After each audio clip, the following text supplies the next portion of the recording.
دوستو السلام علیکم۔ تین قبروں کی ایک عجیب کہانی۔ قاہرہ میں ایک اونچی پہاڑ پر ایک شخص نے تین قبر دیکھا جو ایک ہی لائن میں ایک ہی جیسا، مگر ان کی خاصیت یہ تھی کہ تینوں قبر پر الگ الگ آثار لکھے تھے۔ پہلے قبر پر لکھا تھا کہ وہ شخص اپنی زندگی میں کیا لذت کر پائے گا جو یہ بات جانتا ہو کہ اللہ تعالیٰ اس سے ضرور حساب لے گا، اور اس نے جو اللہ کے بندوں کے ساتھ ناانصافی کیا ہے اس کی سزا ملے گا۔ دوسری قبر پر لکھا تھا کہ وہ شخص کیا حاصل کر پائے گا جو یہ جانتا ہو کہ اس کی موت ایک دن اچانک آ جائے گی اور وہ کچھ بھی نہیں کر پائے گا کیونکہ موت برحق آنی ہے۔ تیسری قبر پر لکھا تھا کہ وہ شخص زندگی کے مزے کیسے لوٹے گا جس کا رخ ایک ایسی منزل کی طرف جس پر پہنچنا جوانوں کو بوڑھا کر دیتا ہے اور چہرے کے نقشے مٹا دیتا ہے اور اس کے جوڑ کو کمزور کر دیتا ہے۔ یہ سارے آثار کو پڑھا جو ان تینوں قبر پر بڑی خوبصورت کے ساتھ لکھے تھے۔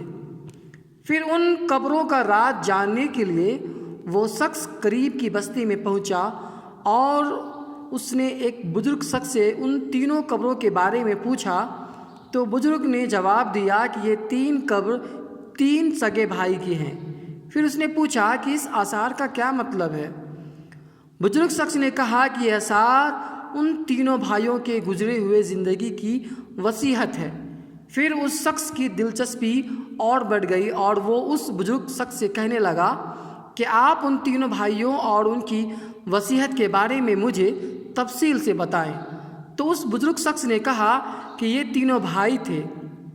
بڑا بھائی ایک بادشاہ کے یہاں ایک بڑا عہدیدار تھا جو شہروں اور لشکروں کے انتظام پر مامور تھا اور وہ بادشاہ کے ساتھ رہتا تھا۔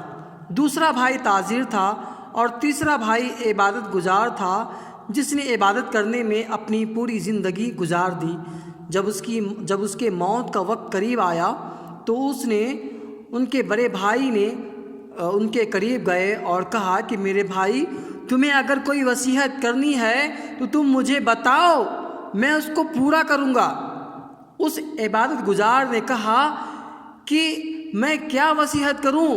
اللہ کی قسم میرے پاس کوئی مال نہیں ہے جو میں وصیت کر سکوں، نہ میرا کسی پر قرضہ ہے اور نہ ہی مجھ پر کسی کا قرضہ ہے۔ دوسرے تاجر بھائی نے کہا کہ میرے بھائی، میرا جو کچھ بھی مال ہے وہ سب تمہارے سامنے ہے، جس کا تم جو چاہو وہ کرو، وصیت کرو۔ اگر تمہارے دل میں کوئی بھلائی کا ارمان رہ گیا ہو جو مال کی وجہ سے پورا نہ ہو سکا ہو۔ وہ اپنے بھائی کی طرف منہ کر کے دیکھا اور منہ پھیر لیا اور اپنے بھائی سے کہا کہ مجھے تمہارے مال کی کوئی ضرورت نہیں ہے، لیکن پھر بھی میں تم سے ایک وعدہ لینا چاہتا ہوں جس کی تم وعدہ خلافی نہ کرو گے۔ تو دونوں بھائیوں نے کہا کہ ہم وعدہ کرتے ہیں کہ تم جو کچھ کہو گے اسے ہم پورا کریں گے۔ تب اس عبادت گزار بھائی نے کہا کہ جب میں مر جاؤں تو تم مجھ کو ایک اونچی جگہ پر دفن کر دینا اور میری قبر پر لکھ دینا کہ زندگی سے وہ شخص کیا لذت حاصل کر پائے گا جو یہ جانتا ہو کہ اللہ تعالیٰ اس سے ضرور سوال جواب کرے گا اور اسے بندوں کے ساتھ ہی جانے والی ناانصافی کا بدلہ لے گا۔ اور جب یہ کام کر لو تو تم روزانہ 3 دن میری قبر پر آنا، شاید تمہیں نصیحت نصیب ہو۔ انہوں نے اس کی موت کے بعد ایسا ہی کیا اور اس کا بڑا بھائی روزانہ قبر پر آتا اور بہت روتا چلاتا۔ پھر اسے تیسرے دن آیا اور قبر پر جا کر بہت رویا۔ اس کے بعد وہ وہاں سے جانے لگا تو اچانک قبر کے اندر سے زوردار دھماکے کی آواز آئی۔ وہ یہ بات سن کر خوف زدہ ہو گیا اور وہاں سے فوراً اپنے گھر گیا۔ رات کو اس نے اپنے بھائی کو خواب میں دیکھا اور اس سے پوچھا کہ اے میرے بھائی، جو تمہارے قبر کے اندر میں آواز ہوئی تھی وہ کیا تھی؟ تو اس کے بھائی نے جواب دیا کہ وہ آواز ایک ہتھوڑے کی تھی۔ مجھ سے قبر میں کہا گیا تھا کہ تو نے مظلوموں کو دیکھا مگر پھر بھی تو نے اس کی کوئی مدد نہیں کی۔ یہ بات سن کر اس کی آنکھ کھل گئی۔ صبح کو اپنے بھائی کو بلایا اور اس نے سارا قصہ اپنے بھائی کو سنا دیا اور اسے کہا کہ میرے بھائی، جو نصیحت قبر پر لکھوائی تھی اس کا مقصد مجھ کو نصیحت کرنی تھی، اور میں تمہیں گواہ بناتا ہوں کہ میں آج سے سب کچھ چھوڑتا ہوں اور اب میں اپنی باقی زندگی اللہ کی راہ میں لگاتا ہوں۔ اور وہ سب کچھ چھوڑ کر صحراؤں میں چلا گیا اور بھیڑ بکریاں چرانے لگا، لوگوں میں رہنے لگا۔ جب ان کی موت کا وقت قریب آیا تو چارواہوں نے آ کر اس کے بھائی کو خبر دی۔ خبر ملتے ہی اس کا تاجر بھائی چارواہوں کے ساتھ چلا گیا اور اپنے بھائی کو اپنے ساتھ لے آیا۔ اپنے بھائی سے کہا کہ اگر آپ کو کوئی وصیت کرنی ہے تو کہو، اس کو میں پورا کروں گا۔ اس کے بھائی نے کہا کہ میں کیا وصیت کروں، میرے پاس تو کچھ بھی نہیں ہے، لیکن تم سے ایک وعدہ چاہتا ہوں جسے تم پورا کرنا چاہو گے تو کر سکتے ہو۔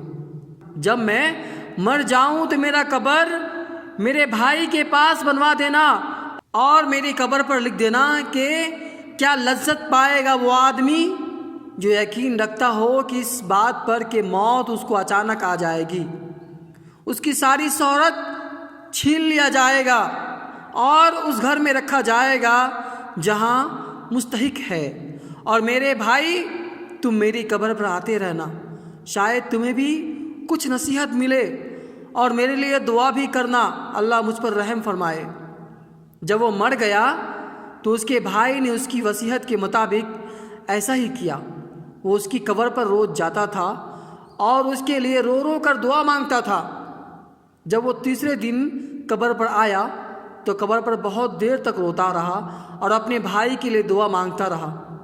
جب وہ اٹھ کر واپس آنے لگا، تبھی اس نے اچانک قبر کے اندر آواز سنی اور وہ اس آواز کو سن کر بے چین ہو گیا۔ پھر وہ فوراً وہاں سے اپنے گھر واپس آیا اور رات کو اس نے خواب میں اپنے بھائی کو دیکھا کہ اس کے چہرے پہ پریشانی اور خوف جھلک رہا ہے۔ اس نے کہا کہ بھائی، میں بہت مصیبت میں ہوں۔ تو میں نے کہا، تاجر بھائی نے کہا کہ بھائی پھر میرا کیا ہوگا؟ اس نے جواب دیا کہ جس نے دنیا کے خاطر کے لیے جو کچھ نیکیاں کی ہے وہ دیکھ لے گا۔ صبح کو وہ جب اٹھا تو اس نے سب سے پہلے اپنی ساری جائیداد بانٹ دی اور اللہ کی عبادت میں لگ گیا۔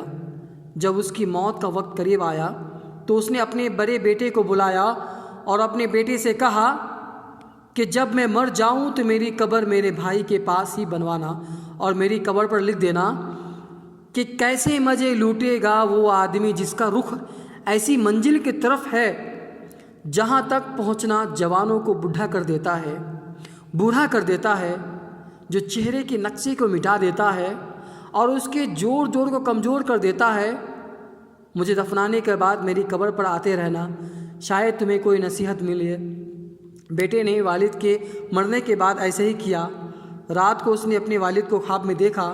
پھر وہ کہہ رہے تھے، بیٹا، موت قریب ہے، آخرت کے سفر کی تیاری کر لو، اپنا سامان باندھ لو، جس گھر سے تمہیں نکلنا ہے اس گھر کی طرف جہاں تمہیں آنا ہے۔ صبح کو اس نے اپنے خواب کے بارے میں کسی کو بتایا اور پھر وہ مر گیا۔ دوستوں اور بزرگوں، یہ تینوں قبر کا واقعہ آپ نے سنا۔ اس واقعہ سے ہم آپ سب کو نصیحت لینی چاہیے۔ اس کا مقصد یہ ہے کہ اللہ تعالیٰ ہم سب کو خبردار کرتا ہے کہ اے لوگو، مرنے کے بعد تمہارے ساتھ کیا ہوگا؟ تم دنیا میں اپنا مال جمع کرتے ہو، مگر مرنے کے بعد تمہارے اچھے اعمال ہی کام آئیں گے، تمہارے اعمال کا ہی حساب ہوگا۔ تو تم ابھی سے ہی تیاری کر لو، دنیا کے ایسے آرام سے نکلو اور سیدھے راہ پر آ جاؤ۔ اللہ تعالی ہم سب کو سیدھا راہ پر چلنے کی توفیق عطا فرمائے۔